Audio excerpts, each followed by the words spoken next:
কেতিয়াবা হোৱাইট কেতিয়াবা য়েলো তো কেতিয়াবা গ্ৰীণ কিন্তু আপোনালোকে জানে নে যে এই নাম্বাৰ প্লেটবোৰৰ বেলেগ বেলেগ ৰং কিয় থাকে তো বলক মই আপোনাক কৈ আছো হোৱাইট নাম্বাৰ প্লেটৰ মানে হৈছে যে যোনখন এখন গাড়ী এখন প্ৰাইভেট হয় তাৰ মানে এই গাড়ীৰ মালিকে এই গাড়ীখন যেনেকৈ মন যায় তেনেকৈ ইউজ কৰিব পাৰে নিজৰ পাৰ্চনেল কামত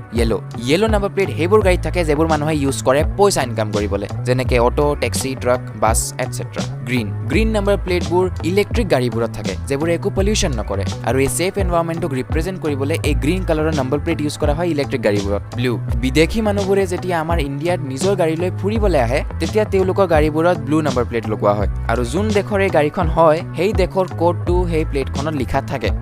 ৰেড নাম্বাৰ প্লেট ইণ্ডিয়াৰ প্ৰেচিডেণ্টৰ গাড়ীত থাকে য'ত কোনো নাম্বাৰ বা একো লেটাৰ নহয় এমব্লেম অফ ইণ্ডিয়াৰ চিম্বলটোহে লগোৱা থাকে ব্ৰড এৰো যোনবোৰ গাড়ীৰ নাম্বাৰ প্লেটত এনেকুৱা এৰো চিনটো থাকে সেই গাড়ীবোৰ মিলিটাৰী গাড়ী হয় যাক মিনিষ্ট্ৰী অফ ডিফেন্সে কণ্ট্ৰল কৰে আৰু কোনো ট্ৰেফিক পুলিচে এই গাড়ীবোৰ কেতিয়াও নৰখায় ফ্ৰীলি যাবলৈ দিয়ে আৰু এই ভিডিঅ' বা কিবা এটা নতুন জানিবলৈ পালে যদি ভিডিঅ'টো লাইক কৰক সাবস্ক্ৰাইব